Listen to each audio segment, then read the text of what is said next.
My phone wouldn't stop. Message after message, notification after notification. My brother, his new wife, her mother, my cousins, all of them, blowing up my phone at the same time. While I sat at home, completely unbothered, in my pajamas, eating leftover pasta. It was my brother's wedding day, and I wasn't there.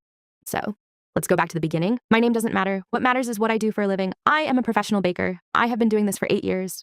Not as a hobby, not as a side hustle, not as something cute I do on weekends for fun. This is my job. My full-time, pay my rent, keep the lights on, buy my groceries job. I built this from scratch. No culinary school, no trust fund, no safety net. Just me, a secondhand stand mixer, a tiny apartment kitchen, and years of grinding until I had something real. I do custom cakes, wedding cakes, birthday cakes, elaborate sculpted cakes for corporate events and milestone celebrations. I have a client list. I have a wait list. I have people who book me 6 months in advance because they know what my work looks like, and they want exactly that for their special day. I say all of this not to brag. I say it so you understand the full picture of what was being asked of me and what it meant when someone decided it wasn't worth paying for. My brother, I'll call him Derek, that's not his name, but it suits him, got engaged about a year before all of this went down. His fiancée, let's call her Vanessa, is a perfectly nice woman on the surface, organized, type A, the kind of person who has a color-coded spreadsheet for every aspect of her life. I say that with zero judgment, truly. I actually respected the energy going into this wedding. She had a vision, and part of that vision apparently was me. Within 2 weeks of the engagement announcement, before they'd even set a date, Vanessa pulled me aside at a family dinner and asked if I would make their wedding cake. Now, I want to be honest about how I felt in that moment. I felt touched, genuinely. There's something meaningful about someone wanting your craft at the center of their biggest day. It's not just a cake. A wedding cake is the centerpiece of the reception. It gets photographed 100 times. It's in the video. It's in the memories. So yes, when she asked, I felt warm about it. I said, absolutely. She described what she wanted. A 5-tier cake, custom decorated, serving approximately 200 guests. Flavors on each tier, specific color palette, fresh florals incorporated into the design, particular style of sugar work on the top layer. It was, to put it plainly, a significant commission, the kind of job that would easily go on my portfolio, the kind that takes real planning, real time, and real money to execute. I went home that night, and I did what I always do. I sat down, and I calculated the cost. Ingredients, time, the rental cost of any specialty equipment I'd need, delivery and setup at the venue. I am meticulous about this. Every professional is, or should be. I came back to them with a quote of $400. Let me be very clear about what $400 means in this context. My standard rate for a 5-tier custom wedding cake for 200 guests is closer to $900 to $1,200, depending on the complexity. I was quoting them less than half price, in some cases less than a third, because they were family and I wanted to do something generous for them. $400 would barely cover my ingredient costs and a fraction of my labor. It was a gift with a token charge attached, essentially. I was proud of that number. I thought it was loving and fair. They did not agree. A few days after I sent the quote, Derek called me. Not a text, a call. I remember thinking that was slightly unusual. We're a texting family for the most part. The call put me on edge a little before he even said anything. He said, and I'm paraphrasing, but not by much, "Hey, so we talked about it, and we were kind of thinking that since you're family, you'd just do it as a gift." I let that sit for a second. Then I said, as calmly as I could, "Derek, this is my job." He said he understood that, but it's a wedding. It's a family thing. It's different. I said, "This would take me 3 full days of work. The ingredients alone will run me over $200. I lose 3 days of paying clients to do this. I can't do it for free." He said he'd talk to Vanessa. He talked to Vanessa. Vanessa did not take it well. She called me directly the next day and explained as if I was a child who didn't understand how the world worked, that wedding gifts from family usually come in one of 2 forms, money or a skill, and that giving your skill was normal and loving, and that she had assumed, naturally, that I would want to contribute my talent to their day. I told her I did want to contribute. That's why I quoted them $400 instead of $1,200. She said that wasn't how she saw it. I said that was fine, but it was how I saw it, and it was my business. So my perspective was the one that mattered here. The call ended politely enough, but I could feel it. The thing that happens in families when someone draws a line, that low-grade hum of incoming trouble. It came fast. Within the week, my mother called. My mom is a wonderful woman who has a deep and abiding need for everyone in the family to get along, and who has occasionally, in service of that need, asked her children to swallow things they probably shouldn't have swallowed. She called me and said, gently because she is gentle, "Sweetheart, couldn't you just do this for them? It would mean so much." I love my mother. I explained it to her the same way I'd explained it to Derek and Vanessa. 3 days of work, hundreds in ingredients. My profession, not my hobby. She said she understood, but that maybe this once, for the wedding. I said no. Then my dad called.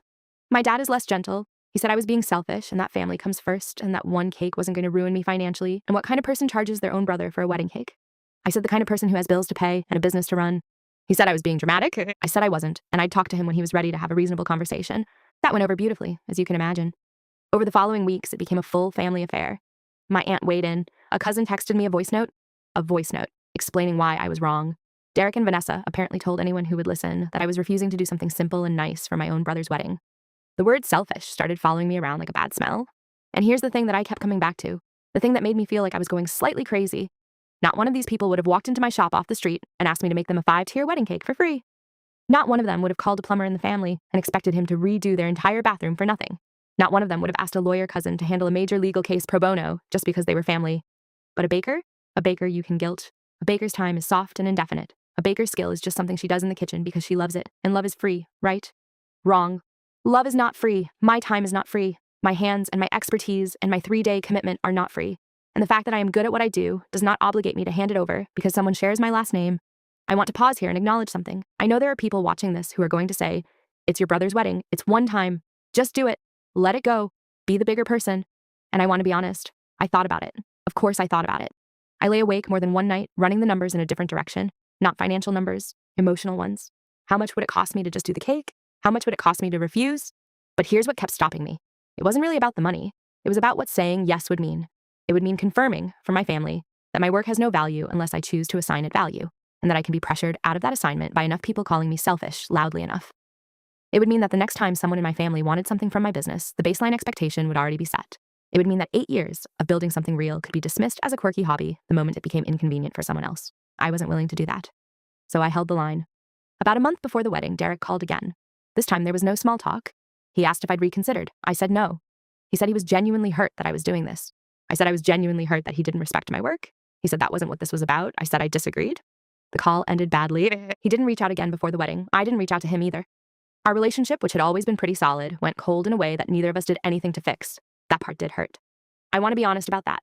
Losing the warmth of a sibling relationship isn't nothing. It's not something I shrugged off and went about my day. It sat with me. But I still didn't change my answer. The wedding was on a Saturday in June. I know because I watched the date approach on my calendar the way you watch a weather event. Not sure exactly what it's going to bring, but knowing it's going to be something, I was not invited. Or, more precisely, the invitation situation had gotten so poisoned by the whole cake argument that it became unclear whether I was still expected to attend. And by that point, I wasn't sure I wanted to go, even if I was.